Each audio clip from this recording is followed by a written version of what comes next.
Hi అండి. ఇవేంటో తెలుసా? పచ్చిమిరియాలండి ఇవి. చూడండి, ఈ విధంగా గుత్తులు గుత్తులు కింద ఉంటాయి అన్నమాట. ఇవి మిరియాలు. ఎండలో పెట్టిన తర్వాత బ్లాక్ పెప్పర్ కింద చేంజ్ అవుతాయి. చూడండి, పూసలు పూసల్లాగా ఎంత పొడవుగా ఉన్నాయో గుత్తులు.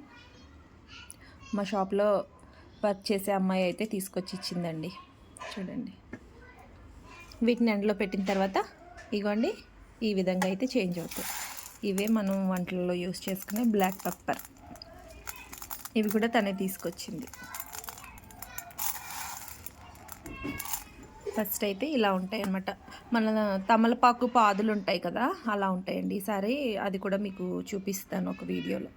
ఎంత పొడవు ఉన్నాయో చూడండి. జానడైతే ఉంది ఒక్కొక్కటి గుత్తు. ఇవన్నీ ఇలా ఒలిసేసి ఎండబెట్టుకుంటే త్వరగా ఎండుతాయి. ఎండలో పెట్టేసుకోవడమే డైరెక్ట్ వీటిని.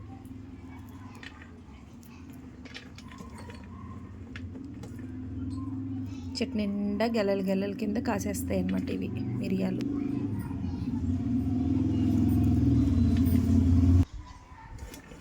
బాగున్నాయి కదా. ఈ వీడియో మీకు నచ్చినట్లయితే ఛానల్ని సబ్స్క్రైబ్ చేసుకోండి. వీడియోకి ఒక లైక్ ఇచ్చేసేయండి. ఇవి పండిన మిరియాలు అనమాట. చట్నీ ఎక్కువ రోజులు ఉంచితే ఈ రెడ్ కలర్లోకి వచ్చేస్తాయి. రెడ్ కలర్లోకి వస్తే మాత్రం తెంపేటప్పుడు రాలిపోతాయండి. అందుకని ఇలా గ్రీన్ కలర్లో ఉన్నప్పుడే మిరియాలన్నిటిని కోసేస్తారు.